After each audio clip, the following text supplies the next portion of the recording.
Bab 3911 Ambil kembali tubuhnya. Semua ini terjadi terlalu tiba-tiba dan terlalu cepat.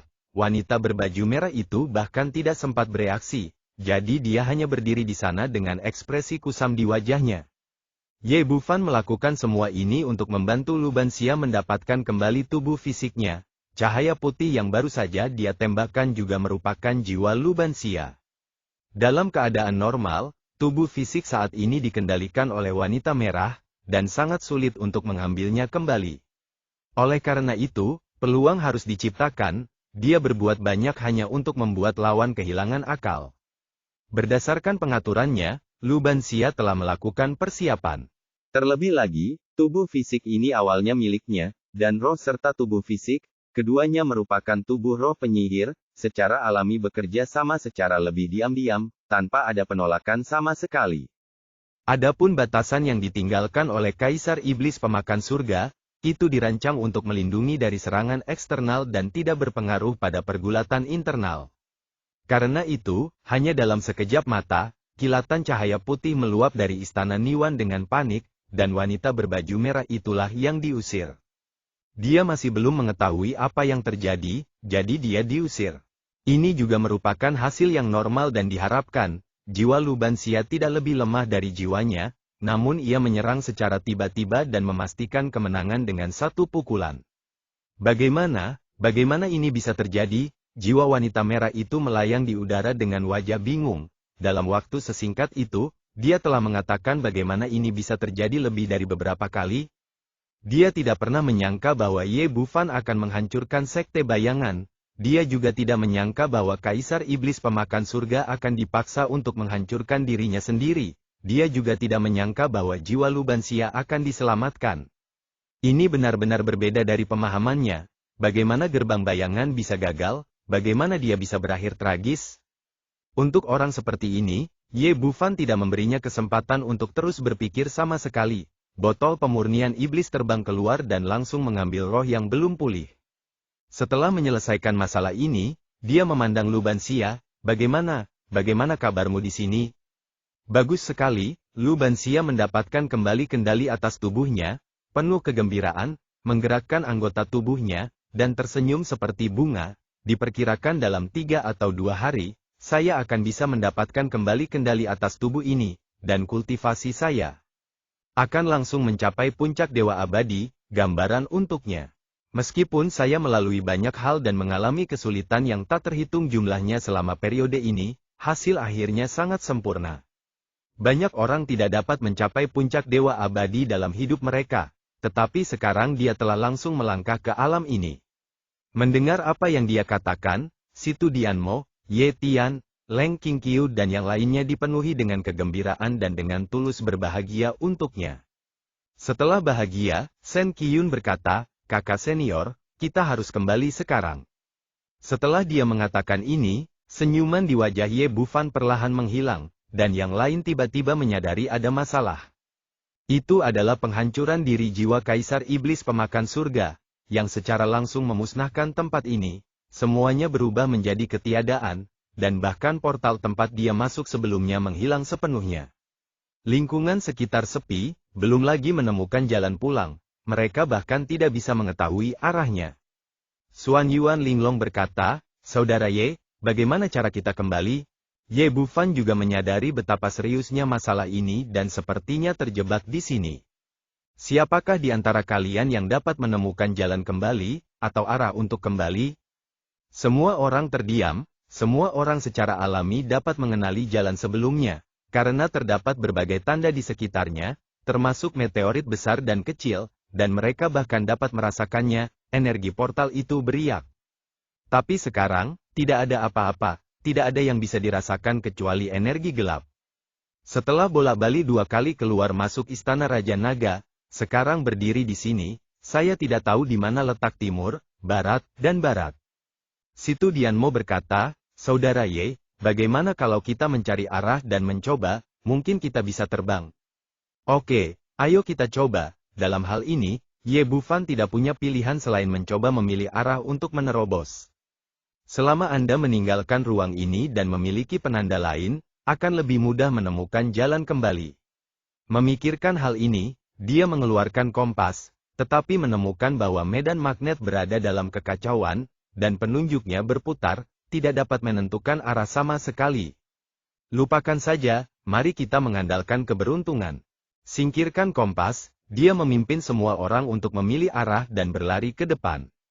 Saat ini, semua orang di sekitarnya adalah orang yang kuat, dan orang dengan tingkat kultivasi terendah berada di alam dewa abadi, dan kecepatannya sangat cepat.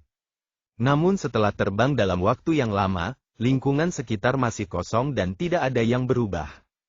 Tidak, apakah kita tersesat? Ye Bufan berhenti dan terbang dengan kecepatan mereka selama 1 jam, yang biasanya berjarak setidaknya puluhan juta mil. Tidak peduli seberapa besar cakupan ledakan Kaisar Iblis Pemakan Langit, ia tidak dapat mencapai tingkat ini. Maka hanya ada satu akibat, yaitu mereka tersesat sama sekali, dan mereka tidak terbang lurus sama sekali. Hal ini juga wajar, seperti hantu yang menabrak tembok di bumi. Tanpa tanda apapun, sulit bagi seseorang untuk terus terbang lurus, dan bisa saja ia terbang melingkar. Tapi masalahnya sekarang di sini gelap gulita, tidak ada matahari, bulan, bintang, tidak ada standar, bahkan kompas pun gagal. Bagaimana cara keluar dalam situasi ini? Semua orang di sekitar mereka juga memiliki wajah sedih. Jika mereka terbang tanpa tujuan seperti ini, mereka tidak akan bisa keluar dari sini meskipun mereka mati karena kelelahan. Kegembiraan Lu Banxia saat menemukan tubuh fisiknya memudar, dan dia tampak bersalah. Saudaraku Ye, akulah yang telah menyeret semua orang ke bawah. Ye Bufan menepuk pundaknya, itu tidak ada hubungannya denganmu. Jangan khawatir, pada akhirnya kita akan menemukan jalan keluar. Ada cara apapun identifikasi arah. Dia mengerahkan semua orang untuk memikirkan solusi, dan dia juga mengeluarkan radar, drone, dan berbagai peralatan canggih di atas ring, tetapi tidak berpengaruh sama sekali. Perangkat tersebut masih merupakan perangkat yang sama, namun saya masih belum dapat menemukan arahnya. Saat semua orang tidak tahu harus berbuat apa, ekspresi Ye Tian tiba-tiba berubah. Saudaraku, aku menemukan cara, ceritakan padaku tentang hal itu.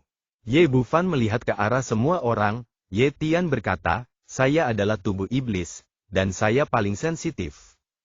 Terhadap perubahan energi gelap, kita bisa terbang ke arah di mana energi gelap menjadi lebih lemah, dan kita harus bisa meninggalkan area ini. Memang ide yang bagus, kata Ye Tian. Bufan mengangguk kegirangan. Sebelumnya, Kaisar Iblis Pemakan Surga menghancurkan dirinya sendiri. Dengan dia sebagai pusatnya, energi gelap menjadi paling kuat dan menjadi lebih tipis ke arah pinggiran. Menurut kesimpulan teoritis ini, kita harus bisa keluar dari sini. Hanya saja perubahan ini terlalu jauh untuk dirasakan oleh orang biasa. Hanya Ye Tian, seorang kaisar abadi setengah langkah yang dapat melakukannya. Kemudian Ye Bufan langsung mengorbankan Jiu Tian, membiarkan Ye Tian mengendalikannya, dan terbang ke arah berdasarkan persepsinya tentang energi gelap. Di bawah ekspektasi semua orang, Jiu Tian terbang selama hampir 1/4 jam, ekspresi Ye Bufan berubah dan dia menunjukkan kegembiraan yang langka. Pada saat ini, potongan meteorit kosong muncul dalam kesadarannya, dan kadang-kadang 1 atau 2 monster peri tingkat rendah terbang lewat. Hal ini menunjukkan hasil, yaitu metode Ye Tian berhasil, dan mereka akhirnya meninggalkan area vakum tempat Kaisar Iblis Pemakan Surga menghancurkan dirinya sendiri. Melihat tahun baru semakin dekat, saya memutuskan untuk mandi dan merayakan tahun baru dengan bersih. Namun, setelah mandi, saya kesulitan bernapas dan terus batuk. Penyakit ini terlalu jahat, semua orang bisa bertahan selama mungkin, mudah saja, jangan mandi. Secara keseluruhan, kesehatan Anda adalah yang utama, tidak perlu mempersulit diri Anda sendiri. Hanya ada satu bab tersisa hari ini. Aku akan membuatkan ramuan King Fei nanti.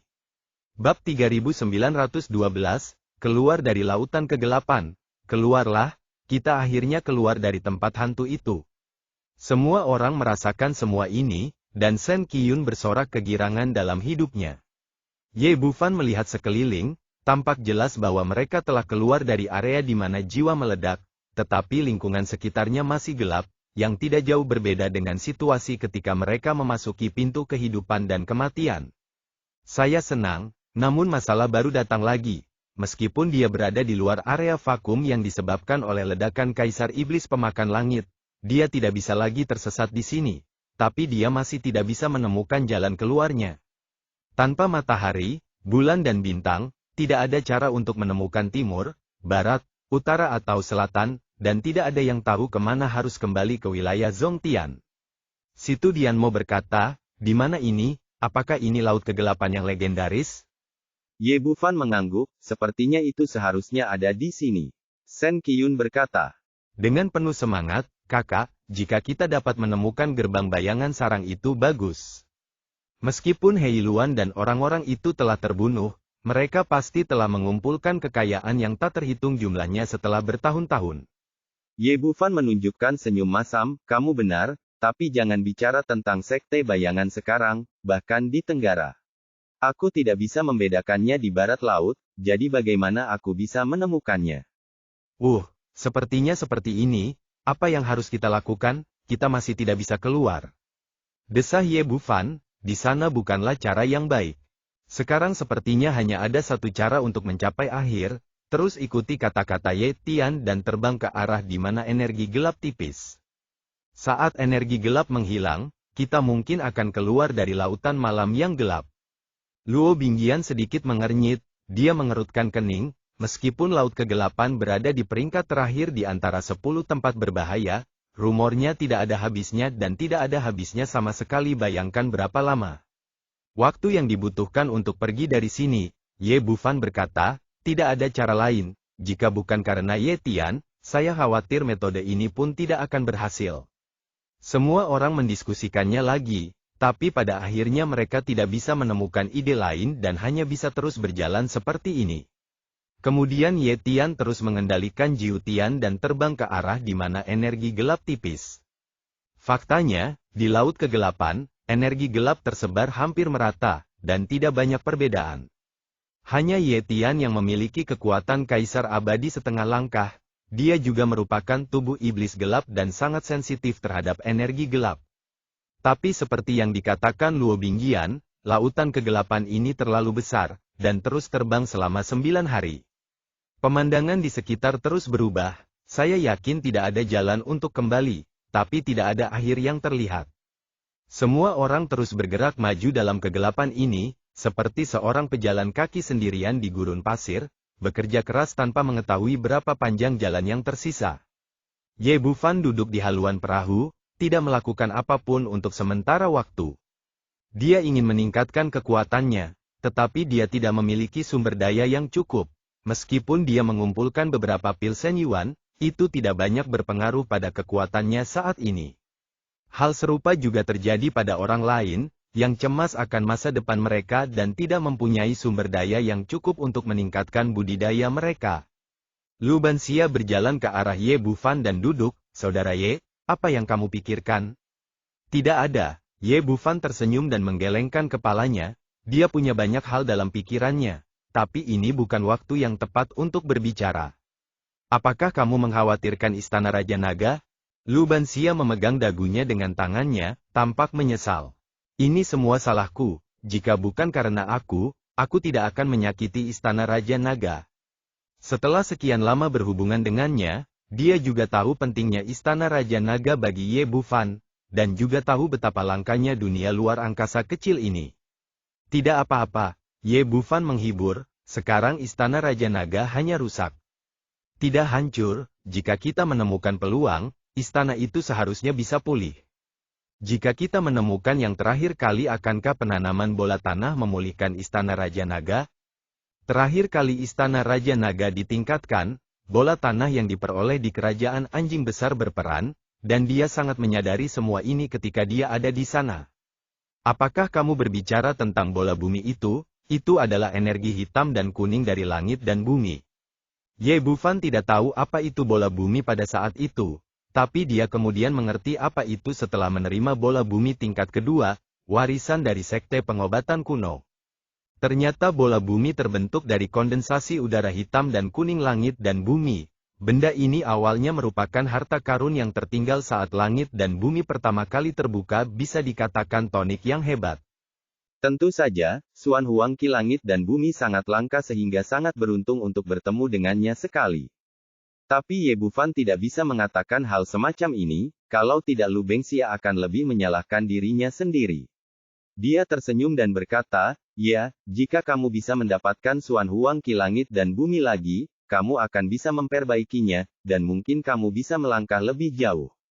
Berpengalaman di dunia peri seperti ini setelah beberapa saat, dia menyadari bahwa level istana Raja Naga miliknya memang tidak cukup tinggi, jika tidak, dia tidak akan terluka oleh penghancuran diri klon Kaisar Iblis.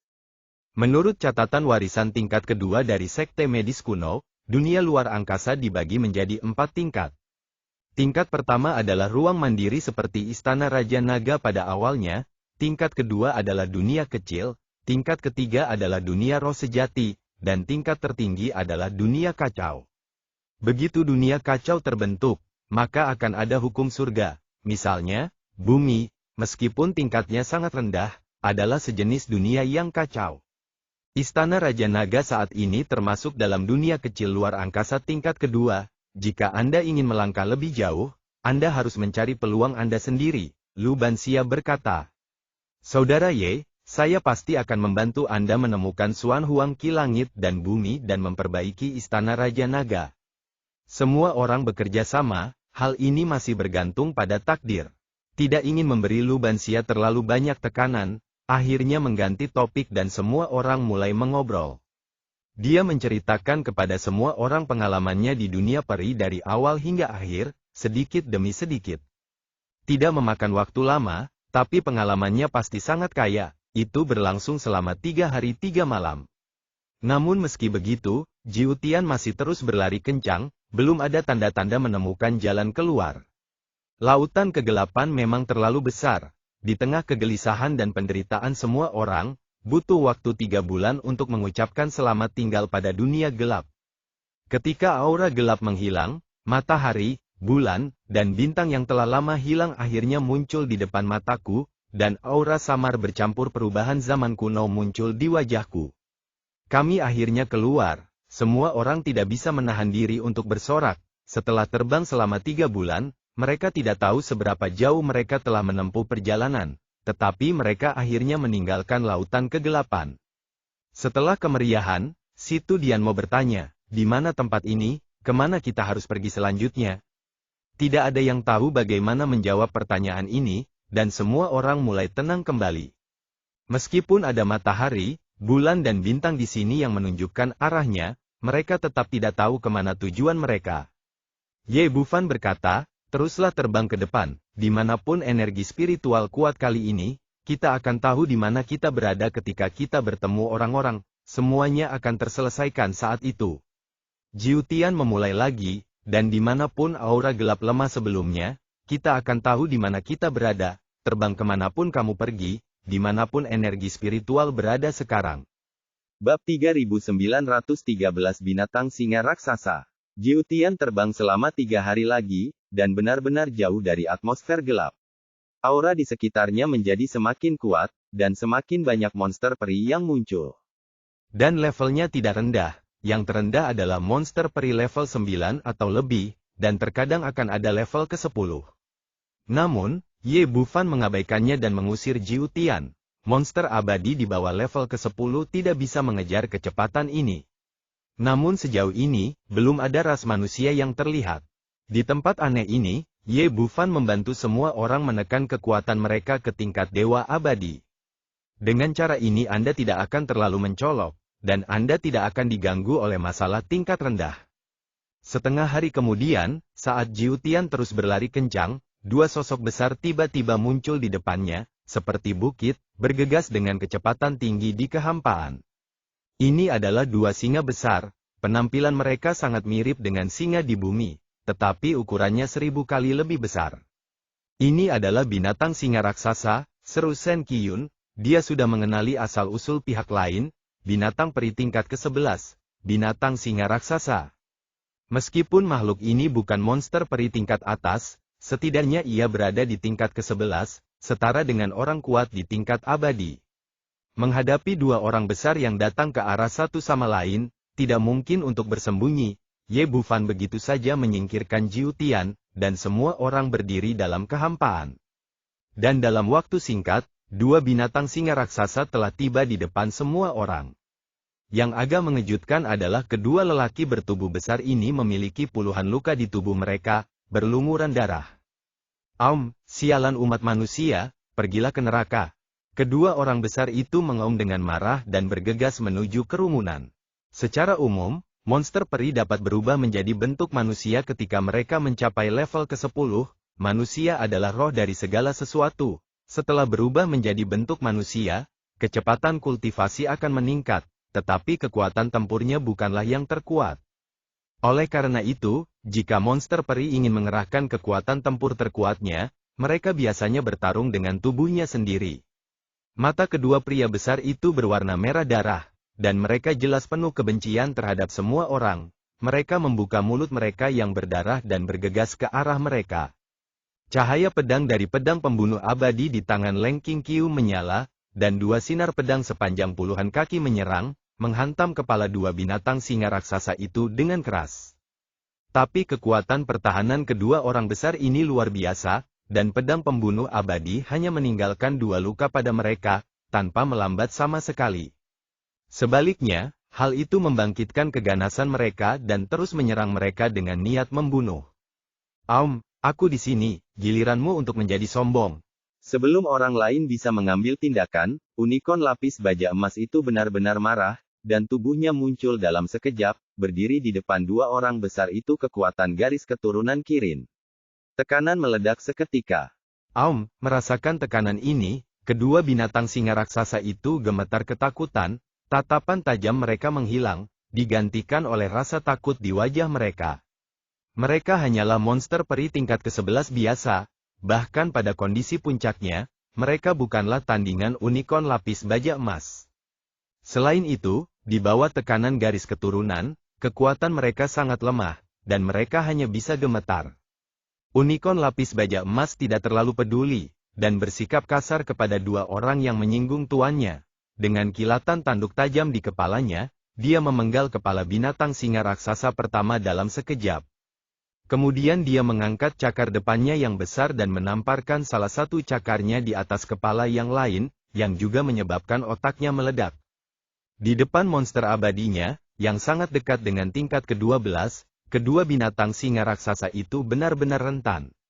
Kakak, keduanya untukmu. Unicorn lapis baja emas berubah menjadi bentuk manusia lagi, mengulurkan tangannya untuk meraihnya, dan dua manik sebesar mulut mangkuk terbang keluar, yang merupakan ramuan bagian dalam dari binatang singa raksasa. Ramuan batin dari monster peri tingkat ke-11 pasti akan menjadi harta karun dengan harga setinggi langit jika dilelang. Tapi Meiki tidak peduli dan mengirimkannya ke Xiao Qing dengan ekspresi tersanjung di wajahnya. Dia berusaha keras begitu lama tetapi gagal mencapai level ketiga, jadi dia mencoba yang terbaik untuk menyenangkan kakak perempuan tertuanya dan ingin mempelajari beberapa keterampilan untuk melewati level tersebut. Xiao Qing tidak sopan, dia membuka mulutnya dan menyedotnya, dan dua ramuan dalam disedot langsung ke dalam mulutnya. Sekarang dia juga monster peri tingkat ke-11, dan kedua ramuan dalam ini jelas merupakan tonik yang bagus untuknya. Setelah menyerap dan memurnikan, ditambah dengan kekuatan jiwa naga, seseorang dapat melangkah lebih jauh dan semakin dekat ke tingkat ke-12. Di mata Ye Bufan dan yang lainnya, membunuh dua binatang peri bukanlah apa-apa. Saat semua orang hendak pergi, selusin sosok tiba-tiba datang berlari dari kejauhan. Pemimpinnya adalah seorang pemuda, mengenakan pakaian putih dan memegang kipas lipat dengan ekspresi bangga di wajahnya. Aura di tubuhnya sangat kuat, dan dia sudah berada di puncak Dewa Abadi. Di belakangnya diikuti selusin pria berbaju hitam, yang memiliki tingkat kultivasi terendah adalah Dewa Abadi, dan dua pria tua berbaju hitam di belakangnya telah mencapai puncak Dewa Abadi. Mereka bergegas menuju kerumunan dan tercengang saat melihat mayat dua binatang singa raksasa. Pemuda itu menggoyangkan kipas lipat di tangannya dan mengamati kerumunan dengan tajam. Meiki benar-benar terlalu malas untuk memperhatikan orang seperti ini. Setelah menyuap kakak perempuan tertuanya, dia segera mengajak Xiao Qing ke samping untuk mendiskusikan Tetris dan melihat bagaimana dia bisa mencapai level ketiga. Pria bermata putih itu akhirnya tertuju pada pemimpinnya, Ye Bufan, dan suaranya dingin, apakah kamu membunuh kedua binatang ini? Ya, Ye Bufan mengangguk, apa yang dibunuh Meiki dihitung sebagai miliknya, tidak ada perbedaan. Pria berbaju putih itu tersenyum dingin, jika anak buahku tidak melukai kedua binatang ini, aku khawatir kamu akan berubah menjadi kotoran sekarang, bagaimana kamu bisa membunuh mereka? Dia benar-benar berpikir begitu dalam hatinya di depannya tampak seperti makhluk abadi, dengan kekuatan tingkat Jun, bahkan jika Anda memiliki sarana khusus, tidak mudah untuk membunuh monster peri tingkat ke-11. Alasan mengapa dua binatang singa raksasa itu mati di sini adalah karena mereka terluka parah oleh dua lelaki tua di belakang mereka, itulah sebabnya mereka berakhir seperti ini, Ye Bufan berkata. Dengan tenang, memang benar kedua monster peri ini pernah terluka sebelumnya, tapi apakah itu penting? Mereka berlari untuk menyerang kita, dan kita membunuh mereka, sesederhana itu. Mereka, kamu beruntung, tetapi ramuan dalam dari dua monster abadi akan dikembalikan kepadaku. Kembalikan mereka padamu, Jin Meyer berkata dengan marah, kami membunuh monster abadi, dan ramuan dalam secara alami rampasan kami, apa yang Anda inginkan? Kami melacak dua orang besar ini selama lebih dari setengah bulan dan memasang jebakan untuk melukai mereka. Jika Anda tidak turun tangan, mereka akan mati di tangan kami lebih cepat atau lebih cepat nanti. Dengan kata lain, apa yang kamu curi adalah ramuan batinku. Orang ini mengatakannya dengan ekspresi sombong. Situ Dianmo berkata, kamu melukai dua orang besar ini dan membiarkan mereka berlarian. Jika kamu tidak membunuh mereka, mereka akan menyakiti rakyat kita. Apa yang bisa kamu katakan tentang ini? Pria berbaju putih itu mengerutkan bibirnya, lalu di sana tidak mungkin, semua orang mengandalkan kemampuannya sendiri di sini. Kamu pantas mati di mulut monster abadi jika kamu tidak memiliki kemampuan. Kamu tidak bisa menyalahkan orang lain. Semua orang mengandalkan kemampuannya sendiri, kan? Aku memberimu ramuan batin yang aku peroleh melalui kemampuanku sendiri, kamu? Ye Bufan awalnya ingin meringankan hubungan dan mencari tahu di mana ini, tapi dia tidak menyangka orang ini begitu tidak masuk akal. Prinsipnya adalah jangan pernah menimbulkan masalah tetapi jangan takut, karena pihak lain tidak masuk akal, maka dia harus bertindak sesuai dengan itu. Oke, kalau begitu biarkan aku melihat seberapa mampu kamu, beraninya kamu berbicara seperti ini padaku. Pria berbaju putih itu tersenyum galak dan melambaikan tangannya ke belakang. Tangkap dia. Bab 3914 Kamar Dagang Baksian, pria berbaju putih memberi perintah, dan selain dua pria tua berbaju hitam, selusin pria di belakangnya mengerumuni dan mengepung semua orang. Ekspresi Ye Bufan menjadi gelap, apa yang akan kamu lakukan? Apakah kamu terlalu mendominasi? Apakah kamu sombong? Benar, pria berbaju putih itu tertawa dengan arogan, kamu berani merampok barang-barang kamar dagang Baksian kami. Sungguh, saya tidak tahu berapa banyak kepala yang ada. Setelah itu, dia memberi perintah lain, bunuh yang laki-laki, dan kita bisa menjual perempuan dengan harga yang bagus. Orang-orang bergegas menuju kerumunan dengan agresif. Di mata mereka, orang-orang di depan mereka adalah anak domba yang harus disembelih, tanpa ancaman sama sekali. Bagaimanapun, mereka hanyalah beberapa raja abadi, dan ada setengah dari raja abadi yang kuat di pihakku. Tapi saat mereka mengambil tindakan, niat membunuh yang luar biasa tiba-tiba datang ke arah mereka, dan seorang pria muda dengan ekspresi tegas muncul di depan mereka. Ye Tianlah yang mengambil tindakan, dia mengangkat tangannya dan meninju, langsung meledakkan kepala dewa abadi yang bergegas ke depan, dan bahkan jiwanya hancur berkeping-keping. Ini, orang-orang di belakang semuanya terkejut. Mereka mengira mereka sedang menghadapi seekor domba, tapi mereka tidak menyangka dia lebih ganas daripada harimau. Ye Tian tidak memberi orang-orang ini kesempatan untuk terkejut sama sekali. Dia bergegas maju dalam sekejap, seperti seekor harimau memasuki kawanan domba. Kekuatannya saat ini adalah kaisar abadi setengah langkah, ditambah dengan tubuh iblis surgawi, membunuh orang-orang ini semudah membunuh ayam. Sosok itu melintas dengan kecepatan yang mencengangkan, dan selusin orang terbunuh di tempat, hancur total secara fisik dan mental. Ini, apakah ini puncak dari dewa abadi? Pemuda ganas berbaju putih tiba-tiba menjadi kaku, dan bahkan dua lelaki tua yang ceroboh di belakangnya melebarkan mata mereka dengan kilatan di mata mereka. Jelas semua ini di luar dugaan mereka, tidak ada yang menyangka bahwa pemuda di depan mereka menyembunyikan kekuatannya. Namun, keterkejutan itu hanya berlalu sesaat, dan pemuda berkulit putih itu dengan cepat kembali ke kesombongan sebelumnya. Nak, tahukah kamu apa yang kamu lakukan? Kamu berani membunuh orang dari kamar dagang baksian milikku? Ye Tian berkata kepada kakak laki-lakinya, tidak ada keraguan dalam perintah itu, dan begitu dia selesai berbicara, dia berubah menjadi bayangan hitam dan bergegas maju dengan niat membunuh. Pemuda berbaju putih itu tertegun sejenak, ia tidak menyangka saat melapor ke kamar dagang baksian, pihak lain akan berani mengambil tindakan. Merasakan niat membunuh yang mengerikan, dia panik dan berteriak dengan cepat, hentikan dia. Dua lelaki tua berbaju hitam tidak berani mengabaikan sama sekali, dan maju satu dari kiri dan satu lagi dari kanan. Pisau panjang emas muncul di tangan kiri, dan cahaya pisau itu berubah menjadi tirai cahaya memenuhi langit, menenggelamkan Ye Tian. Palu raksasa hitam muncul di tangan lelaki tua di sebelah kanan, dan dia memukulnya dengan tekanan yang tak ada habisnya. Keduanya berada di puncak penguasa abadi, dan mereka tidak ragu untuk mengambil tindakan saat ini. Jika itu orang lain, mereka mungkin akan terbunuh hanya dengan satu pukulan jika mereka bergabung.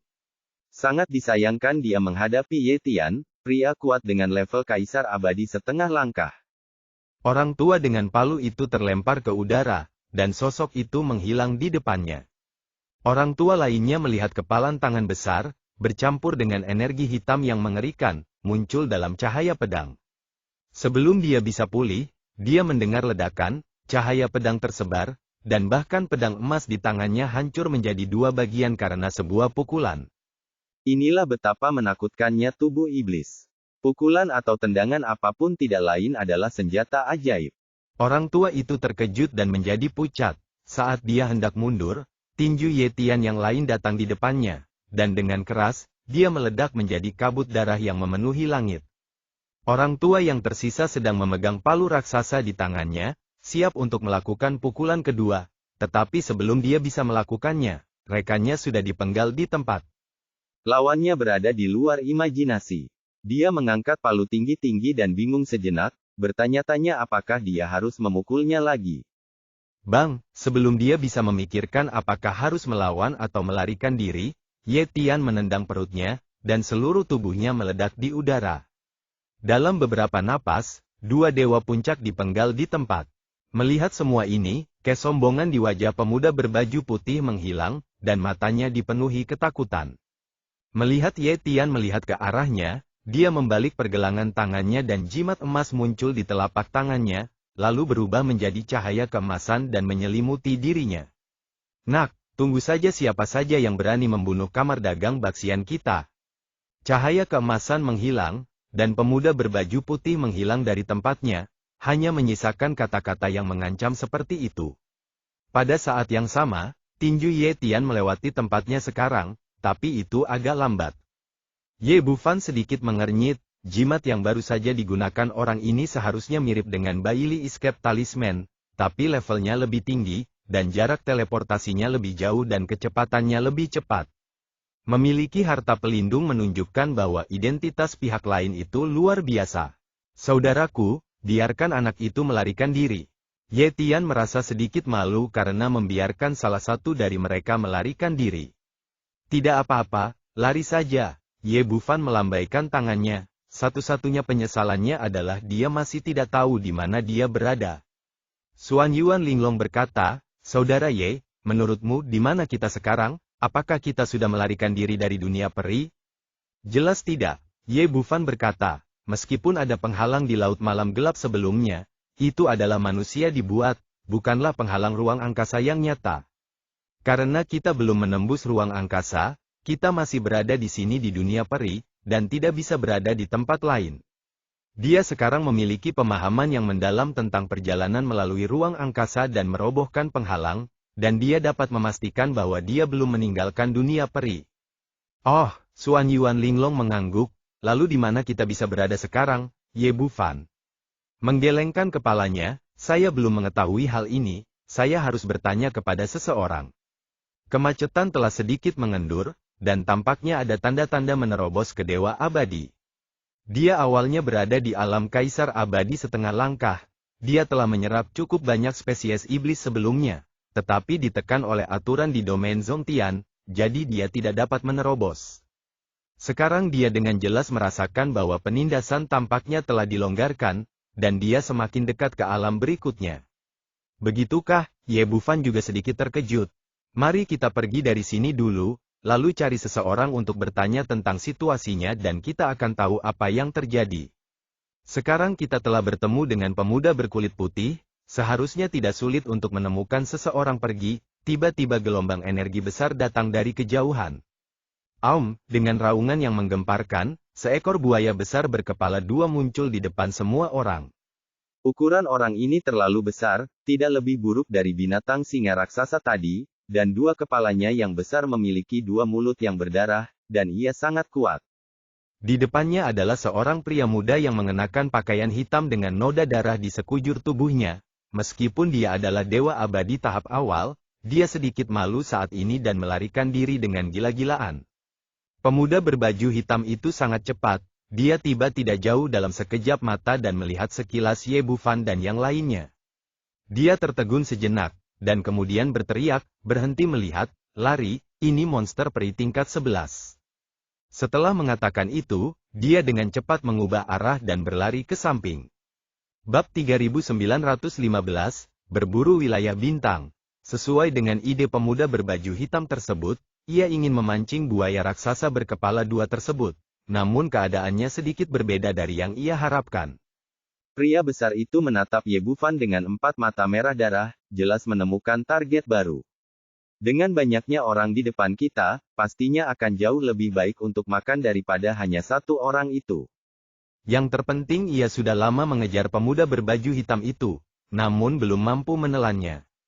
Dalam hal ini, bahkan monster peri biasa pun tahu bagaimana memilih, dan terlebih lagi, ini masih level ke-11 di depan mereka, dan mereka sudah memiliki kebijaksanaan yang dekat dengan manusia. Pria besar itu meraung, menyerah pada pemuda berbaju hitam dan bergegas mendekat. Aku akan mencekikmu. Pemuda berbaju hitam itu awalnya siap untuk melarikan diri lagi, tapi dia tidak menyangka pihak lain tidak mengejarnya. Melihat bahwa 7 atau 8 orang ini semuanya adalah budidaya Dewa Abadi dan bukan tandingannya sama sekali, dia mengertakkan gigi dan bergegas kembali. Kamu binatang buas, datanglah padaku jika kamu punya nyali. Dia melambaikan pedang raksasa di tangannya dan menebas buaya raksasa berkepala dua itu, sambil mengeluarkan raungan yang keras. Kalian lari cepat, aku bisa mendukungmu paling lama 3 tarikan napas, jika terlambat, itu akan terlambat. Begitu dia selesai berbicara, pedang raksasa di tangannya, dengan pedang menyala puluhan kaki panjang, mendarat di sisi kiri buaya berkepala dua. Meski pedangnya tajam, namun akhirnya gagal menembus pertahanan buaya raksasa berkepala dua itu. Sebaliknya, pedang panjangnya diguncang dan diayunkan tinggi-tinggi. Kemudian ekor besar buaya itu menyapu dan menariknya keluar sejauh 100 kaki.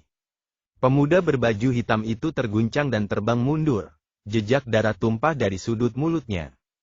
Tapi dia merasa telah menarik pria besar ini, dan dia tidak tega membiarkan pihak lain kehilangan nyawanya. Dia menstabilkan tubuhnya dan bersiap untuk maju lagi. Tapi saat ini, lolongan menyedihkan terdengar di telinganya.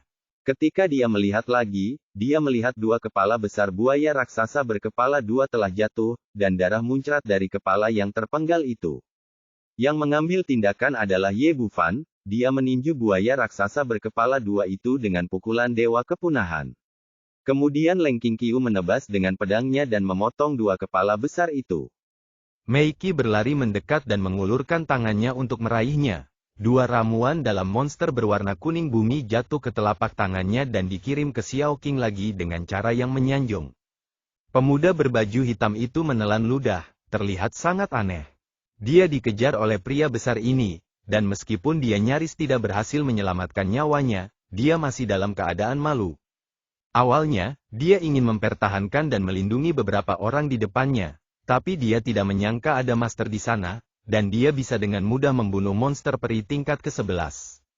Sebelum dia bisa pulih, Ye Bufan sudah mendatanginya sambil tersenyum. Saudaraku, kamu baik-baik saja. Pemuda berbaju hitam di depannya tidak bisa dikatakan tampan, tetapi dia memiliki sosok kekar, ciri-ciri biasa, dan aura keberanian di sekujur tubuhnya. Terlebih lagi, apa yang dia lakukan barusan benar-benar berbeda dengan pemuda berkulit putih sebelumnya, yang membuatnya merasa sangat menyayanginya. Tidak apa-apa, tidak apa-apa, pemuda berbaju hitam itu mengangkat tangannya untuk menyeka darah dari sudut mulutnya dan tersenyum sepenuh hati. Aku tidak menyangka adik laki-laki itu begitu mampu, sepertinya aku baru saja membuat kesalahan. Kebaikan kakak, saya tetap menghargainya, saya Ye Bufan, saya seorang dokter, sepertinya kakak laki-laki tertua saya terluka, kebetulan saya memiliki ramuan penyembuh di sini, apakah Anda ingin mencobanya, Ye? Bufan memutar pergelangan tangannya dan ramuan hitam muncul di telapak tangannya. Dia sangat menyayangi pemuda berbakat berbaju hitam karena perbuatan salehnya, jadi dia tidak keberatan membantunya. Bagus, kalau begitu aku ingin mengucapkan terima kasih, adikku. Pemuda berbaju hitam itu mengambil obat mujarab dan memasukkannya langsung ke dalam mulutnya tanpa bertanya apapun. Ye Bufan mengangkat alisnya, dan kesan baiknya meningkat lagi. Kakak, apakah kamu tidak takut kalau adik laki-laki itu memberimu racun? Hahaha. Bagaimana mungkin, pemuda berbaju hitam itu tersenyum berani. Kakak Ye sekilas bukanlah orang yang jorok, dia sangat cocok dengan seleraku. Dan dengan kemampuan adiknya, jika kamu ingin menyakitiku, kamu hanya perlu membunuhku dengan satu pedang, hanya saja tidak perlu bersusah payah seperti itu. Baru saja, Ye Bufan mampu membunuh buaya raksasa berkepala dua dalam sekejap mata. Dengan kemampuan ini, jika dia ingin melukai dirinya sendiri, tidak perlu cara kotor seperti membiusnya. Ye Bufan tersenyum tipis dan tidak berkata apa-apa, tapi dia sangat mengagumi karakter orang lain. Pemuda berbaju hitam hendak mengatakan sesuatu lagi, tapi ekspresinya tiba-tiba berubah. Setelah memasuki ramuan, dengan cepat berubah menjadi arus hangat yang muncul dari dantian, dan luka dalam dan luar sebelumnya pulih dengan kecepatan yang sangat cepat. Meskipun buaya raksasa berkepala dua hanyalah monster abadi tingkat ke-11, dia masih sangat menakjubkan. Dia juga berada di tahap awal dari dewa abadi, jadi masih ada celah di antara keduanya. Dia menderita beberapa luka pada pertarungan sebelumnya, dan kemudian dia dikejar sepanjang jalan, jadi dia tidak punya waktu untuk menyembuhkan lukanya. Pertarungan keras terakhir memperparah luka di dalam tubuhnya, bisa dikatakan meski lukanya tidak fatal, namun pastinya tidak ringan. Tapi sekarang saya dapat dengan jelas merasakan bahwa luka di tubuh saya pulih dengan sangat cepat. Jika tren ini terus berlanjut, saya khawatir tidak akan memakan waktu lebih dari 1 hari untuk pulih sepenuhnya. Adik, keterampilan medismu sungguh luar biasa, dan kemanjuran obat mujarab ini sungguh luar biasa. Pemuda berbaju hitam itu menangkupkan tangannya dengan gembira di wajahnya. Jing Buyun, jika adik tidak menyukainya, betapa buruknya itu, tentang mencari teman? Oke, kali ini aku bersikap sopan. Ye Bufan memiliki kesan yang baik tentang Jing Buyun, memperkenalkan dirinya, dan kemudian memperkenalkan Ye Tian dan yang lainnya kepadanya. Saudara Ye benar-benar luar biasa, ada begitu banyak penganut Tao yang luar biasa, saya sangat mengaguminya. Jing Buyun mengacungkan jempol, dan kemudian ekspresinya menjadi serius lagi. Saudara Ye, kamu harus berhati-hati di wilayah bintang berburu ini, terutama orang-orang dari kamar dagang Baxian, kamu harus menjauh dari mereka, jika tidak, binatang buas itu mungkin memiliki niat buruk terhadap rekan Tao saudaramu, ini adalah Yang. Kedua kalinya saya mendengar Baxian, nama kamar dagang membuat hati Ye Bufan tergerak. Saudara Jing, tempat apa ini? Sejujurnya, ini pertama kalinya aku ke sini, atau aku tidak sengaja menabraknya. Aku bahkan tidak tahu di mana ini. Jing Buyun tampak terkejut, ini pertama kalinya aku ke sini. Atau apakah kamu menabraknya secara tidak sengaja? Bukankah kamu di sini untuk mencari peluang? Tidak, Ye Bufan tersenyum pahit dan menggelengkan kepalanya. Aku benar-benar tersesat, aku tidak tahu seberapa jauh aku berjalan. Sampai di sini, saya tidak tahu di mana saya berada. Itu dia, Jing Buyun berkata, ini adalah wilayah bintang Liyuan. Tidak jauh dari kota Liyuan. Sejujurnya, saudara Ye, saya adalah tuan muda dari kamar dagang Shanghai. Saya dapat mengirim seseorang untuk menjaga Anda jika perlu, kirimkan saja kembali dan beritahu saya kemana Anda ingin pergi. Wilayah Bintang Lunting, wilayah, tapi dia belum pernah mendengar nama itu, dia menoleh untuk melihat Luo di sebelahnya. Bagaimanapun, dia juga penduduk asli wilayah Zongtian, meskipun di Letian adalah tempat yang kecil, dia masih dapat memahami beberapa informasi geografis. Tanpa diduga, Luo Bingqian juga menggelengkan kepalanya, dengan ekspresi kosong di wajahnya, jelas dia belum pernah mendengar nama ini. Ye Bufan menggelengkan kepalanya diam-diam, dimanapun dia berada, selama dia bisa kembali. Ketika Anda sampai di wilayah Zongtian, Anda dapat mengurus semuanya sendiri dan kemudian Anda berani naik ke wilayah surga dan mencari peluang untuk membangunkan Peri Yuan Yao. Dia berkata, Saudara Jing, saya ingin pergi ke kota Yuangu, Anda tidak perlu repot-repot mengirim saya pergi, saya hanya perlu memberi Anda beberapa petunjuk, akan lebih baik jika Anda memiliki peta. Ekspresi keheranan di wajahnya, kota Yuangu, tempat apa itu?